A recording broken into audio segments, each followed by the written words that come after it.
Good afternoon, everyone. I'm glad to have the opportunity to just take a couple of minutes to check in with all of you. I hope that all of you are staying very healthy during this time.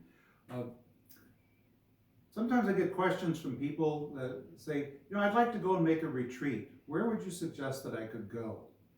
Well, I think perhaps difficult as these days are, each of us, with our self-quarantine, has a retreat house, and that's our own home.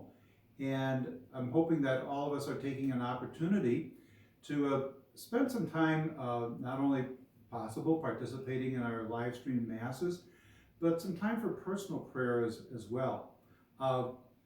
As I was reflecting on this, I began to think, well, usually when a person goes on a retreat, they take a book with them, something that will spur their further learning of the faith or their reflections.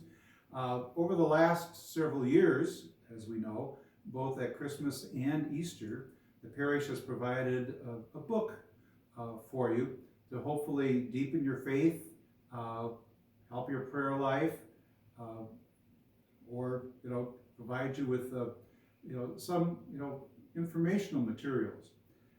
I don't know about you, but when I read a book for the first time, I really read it, and it's just basically for information.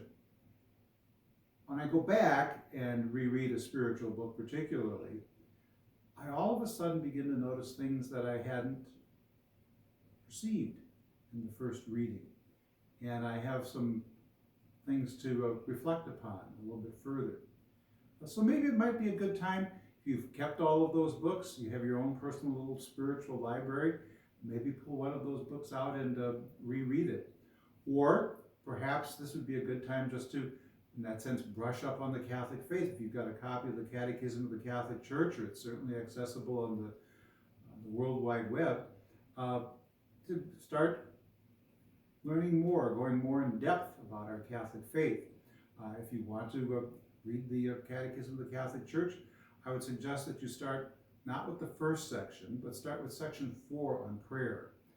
That's really probably the one that many people say is the best of the whole sections, because it really does bring up a lot of points for reflection.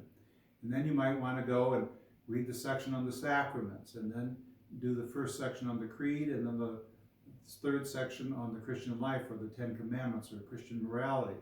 However you want to do that, but again, it doesn't have to be a long time, maybe 10, 15 minutes a day. Your life will be enriched by this, and these days will have become days of retreat and renewal for you. Once again, know of my continued prayer for all of you. Please continue to pray for me. God bless.